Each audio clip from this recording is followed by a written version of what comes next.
Yo soy la resurrección y la vida. Inlakesh katanech ishmaya, kinsikikesh yetel kimak olal.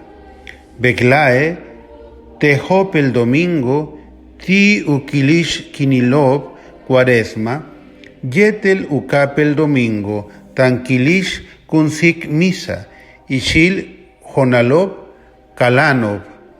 Konech saik, nib olal ti tulakal, le malo balo, tan utasik ton, le nojosh kohanila, vei hesh, ubin malota tulakal, yokolkab lejao, ik yetel ulakal balche, vei shan le malo mushkintikba, familia hash tan wilik maloton, Kahatesh Cristo leti le kaput kushtalo yetel le kushtalo.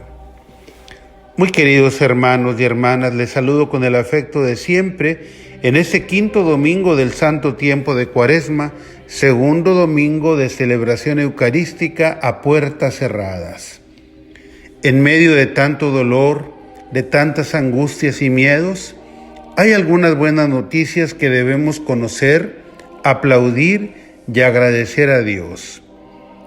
El jueves pasado, los gobernantes del G20, incluido el señor presidente de México, se reunieron en una junta virtual para tomar acuerdos comunes para enfrentar la pandemia del coronavirus. Ojalá que esta pandemia deje como herencia un mayor diálogo entre las naciones, con acuerdos en favor de la paz, del desarrollo integral de los pueblos y del cuidado de la casa común. Es muy pronto para valorar el beneficio en el planeta debido a la cuarentena, pero hay científicos que opinan que esta pandemia es una consecuencia más del cambio climático. Por otra parte, la convivencia obligada en casa ha traído el reencuentro de las familias, reconociéndose entre sí todos los miembros y dialogando sobre cosas que tal vez no conozcamos del otro. Ha sido además un tiempo de solidaridad para con los más necesitados, en el que estamos viendo el heroísmo de nuestros médicos, del personal de enfermería y demás trabajadores de los centros hospitalarios. Un tiempo en el que la gente se desprende de sus excedentes de despensa para llevarlo a sus parroquias y que de ahí se entregue a quien más lo necesite. Un tiempo en el que muchos católicos se van preocupando por ayudar al sostenimiento de sus parroquias. Pero sobre todo, ha sido un tiempo en el que la humanidad reconoce su pequeñez y su necesidad de Dios. Tengo la firme esperanza de que saldremos de esta pandemia más humanizados y más creyentes en el Señor de la vida. Hoy, con el Salmo responsorial tomado del Salmo 129, nos dirigimos al Señor diciéndole: Perdónanos, Señor, y viviremos. No cabe duda de que al ver amenazada la salud de nuestros cuerpos, podemos recordar que somos también espíritu y que nuestro espíritu también necesita vivir. Podemos retomar nuestra conciencia de pecado y acercarnos al Señor, confiados en su misericordia. Si hemos de morir, que sea en la amistad de Dios. Pero si vamos a continuar viviendo en este mundo por un poco más de tiempo, que sea con una vida nueva, más llena de Dios y más fraterna, justa y solidaria con nuestros hermanos. Aunque en tiempos del profeta Ezequiel, la fe de Israel no miraba más allá de las fronteras de este mundo, en el pasaje que escuchamos en la primera lectura, el profeta se expresa en términos de muerte y resurrección. Él compara el destierro como estar muertos en vida y el país donde se encuentran como su sepultura de donde el Señor los sacará. Luego, poco a poco, al paso de los siglos, se fue fortaleciendo en Israel la convicción de que tendría que haber resurrección de entre los muertos, y fueron interpretando en sentido cada vez más literal las palabras del profeta que decía: «Pueblo mío, yo mismo abriré sus sepulcros, los haré salir de ellos, les infundiré mi espíritu y vivirán». En la segunda lectura tomada de la carta de San Pablo a los romanos, el apóstol garantiza a aquellos cristianos y también a nosotros los cristianos de hoy que los que viven una vida ordenada y según Dios, el Espíritu de Dios vive en ellos.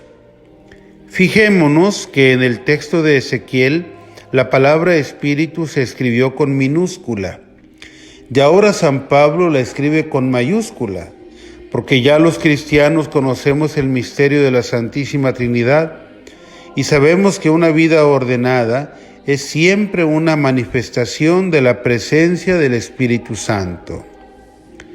La gran promesa y certeza para quien vive según el Espíritu de Dios es esta: el Padre que resucitó a Jesús de entre los muertos también les dará vida a sus cuerpos mortales, por obra del Espíritu que habita en ustedes. Las dos lecturas y el Salmo preparan muy bien el camino para el maravilloso pasaje del Santo Evangelio según San Juan, en donde se narra la resurrección de Lázaro.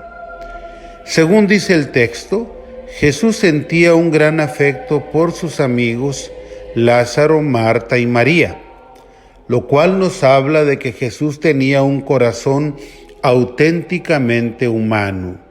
Y aunque le avisaron que su amigo Lázaro estaba enfermo, no fue a verlo sino hasta 2 días después, y se quedó atendiendo a la gente con la que estaba. Permitirnos los afectos nos humaniza, pero la razón, el deber y la responsabilidad están muchas veces por encima de los afectos. ¿Cuántos doctores y personal hospitalario en el mundo se han enclaustrado en los hospitales para atender con el riesgo de su vida a los enfermos contagiados del COVID-19 y dejando de ver por un buen tiempo a quienes aman?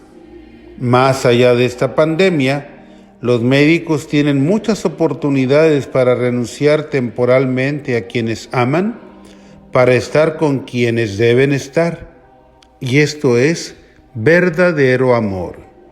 Esto les pasa a muchos gobernantes, pasa a muchos sacerdotes y a muchos que saben poner el servicio por encima de los afectos. Cuando Jesús decide ir a ver a Lázaro, no se detiene ante la amenaza de que lo pueden atacar de nuevo, según le recuerdan los discípulos. Maestro, hace poco que los judíos querían apedrearte. Y les anuncia además que Lázaro ha muerto y que él va ahora a despertarlo. Nuestra muerte será entrar en un sueño del que Cristo nos despertará. La experiencia de la muerte de un ser querido es muy fuerte y muchos experimentan la ausencia de Dios. Como Cristo en la cruz, que recitó las palabras del Salmo 22. En algunas Biblias es el Salmo 21. Dios mío, ¿por qué me has abandonado? Marta, la hermana de Lázaro, recibe a Jesús con ese reproche que a Jesús le debe haber dolido en verdad. Señor, si hubieras estado aquí, no habría muerto mi hermano. Más tarde María le volvería a hacer el mismo reproche. Pero el reproche de Marta fue atenuado por su acto de fe al decir: pero aún ahora estoy segura de que Dios te concederá cuanto le pidas. Esto significa una plena confianza en el poder intercesor de Jesús. Jesús le afirma a Marta que su hermano resucitará, pero Marta ya sabe esto y lo cree. Lo que será nuevo y original en la historia de la humanidad es creer de manera absoluta en Cristo, que le dice a Marta: yo soy la resurrección y la vida. El que cree en mí, aunque haya muerto, vivirá. Y todo aquel que está vivo y cree en mí, no morirá para siempre.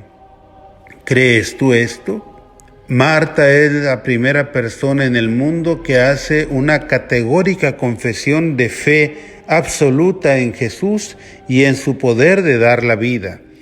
Y mucho más meritoria su confesión, porque la hace cuando su hermano lleva ya 4 días en el sepulcro. Y declaró a Jesús: sí, Señor, creo firmemente que tú eres el Mesías, el Hijo de Dios, el que tenía que venir al mundo. Y a pesar de esta fe, Marta no estaba pensando realmente que Jesús fuera a resucitar a su hermano.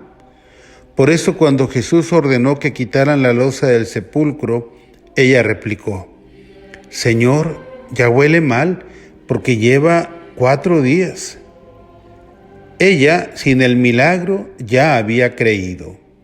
Todos habían visto a Jesús llorar mientras se encaminaba al sepulcro de Lázaro, por lo que nadie esperaba realmente el milagro que sucedió. Ese milagro sirvió para fortalecer la fe de muchos de los ahí presentes. La resurrección de Lázaro no era para la vida eterna, sino solo para vivir algunos años más sobre la tierra. Pero era una prueba más del poder divino de Jesús. No sabemos cuándo va a terminar esta pandemia del COVID-19, pero ya estamos resucitando cuando por fe vamos respondiendo cristianamente ante esta circunstancia pasajera. Resucitamos cuando nos volvemos a Dios, cuando servimos a los necesitados, cuando convivimos en familia, cuando actuamos responsablemente ante esta pandemia. Que Cristo nos resucite a todos. Que tengan todos una feliz semana. Sea alabado Jesucristo.